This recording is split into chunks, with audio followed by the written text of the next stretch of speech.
Here's the news at 10. First, the highlights.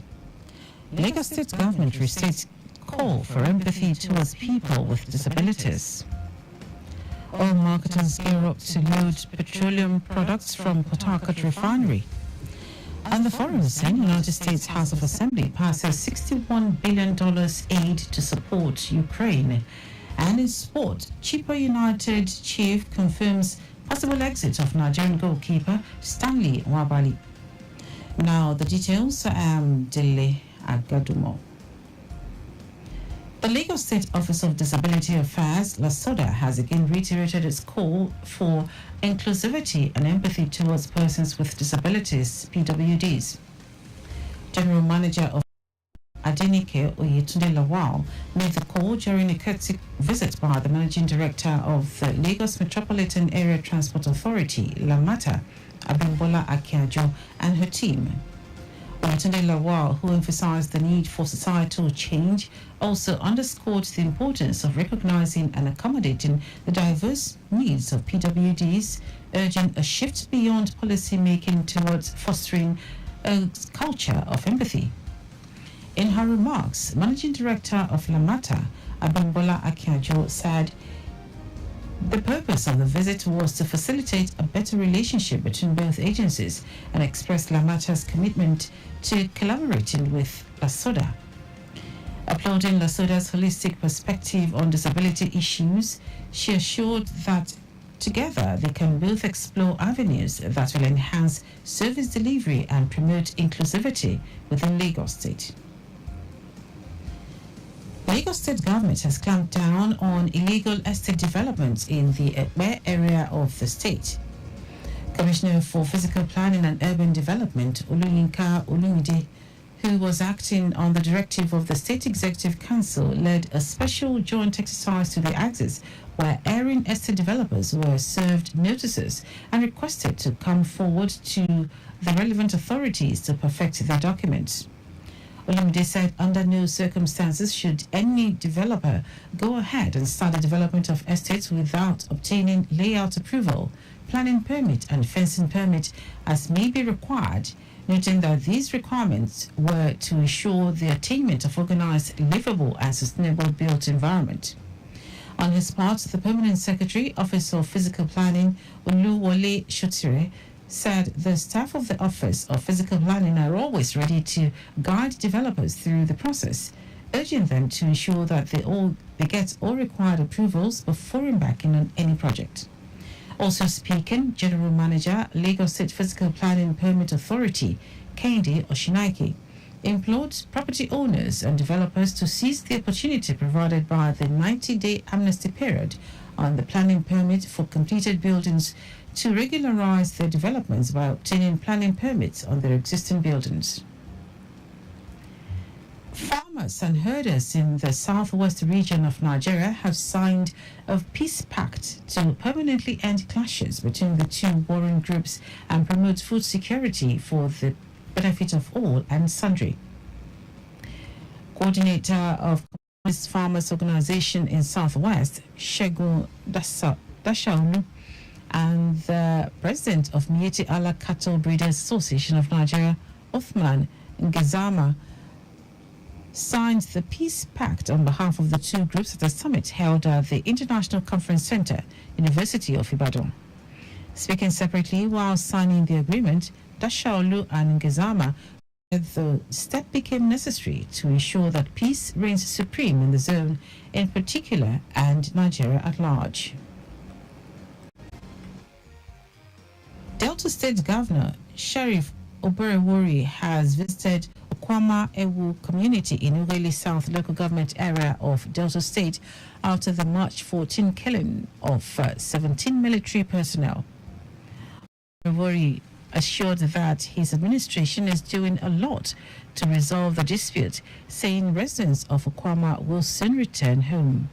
He commended President Bola Tinubu, the Chief of Army Staff and the Chief of Defense Staff for their cooperation so far, adding that they have kept to their promise that innocent people will not be victimized.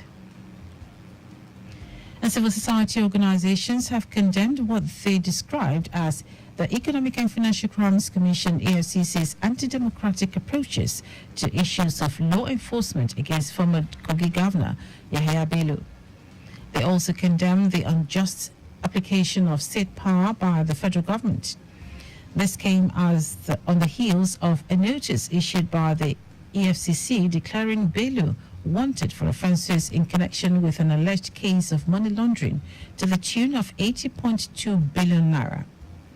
In a press conference led by the chairman of the Centre for Anti-Corruption and Open Leadership, Dele Agadumo, they pointed out that the EFCC did not send a letter of invitation to Bello, thus the allegation that he evaded an arrest does not exist. The CSOs also called on the federal government to first obey all the court orders preceding their actions in court and then go ahead to vacate them through due process of law. Now to the rest of the stories. Oil marketers are gearing up to load refined petroleum products from the Port Harcourt Refining Company, PHRC, as workers at the facility race to get it set for production on the directives of the Nigerian National Petroleum Company Limited, NNPCL.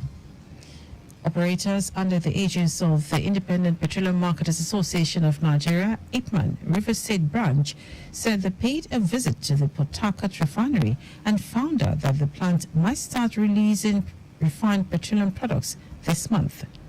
National Public Relations Officer of IPMAN, Ukadike Chinedu, who confirmed this, said the operators projected a 500 naira per litre price for premium motor spirit, popularly called petrol, from the Port Harcourt refinery in River State. Chinedu noted that operators are optimistic about a price reduction from the refinery. The Nigerian Navy ship Delta has warned criminals to steer clear of its area of operation or get prepared for the consequences.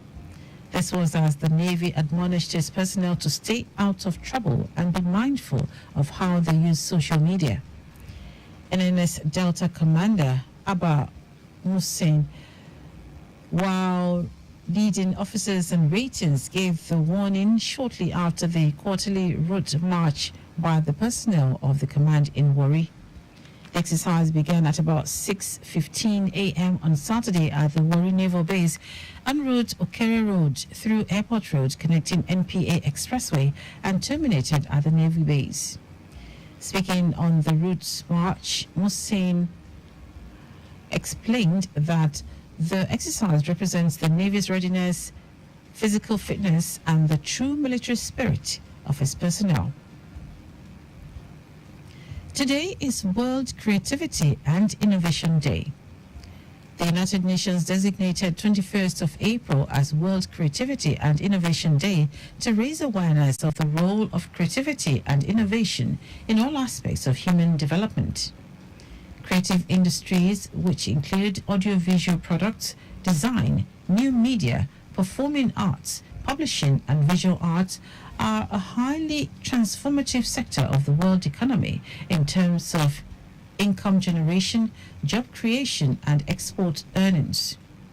On World Creativity and Innovation Day, the world is invited to embrace the idea that innovation is essential for harnessing the economic potential of nations, as innovation, creativity, and mass entrepreneurship can provide new momentum towards achieving the Sustainable Development Goals, SDGs.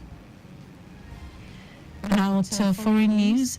The House of Representatives has finally approved billions of dollars in new United States military aid for Ukraine to help combat Russia's invasion.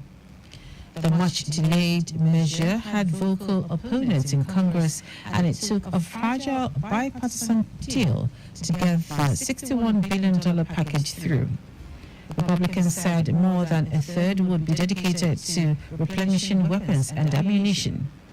Ukrainian President Vladimir Zelensky described the U.S. support as vital, saying the aid would keep the war from expanding and save thousands of lives. It is unclear when the aid would arrive, but reports suggest it could be within days, as the package will now go to the Senate, which is expected to pass it before President Joe Biden signs it into law.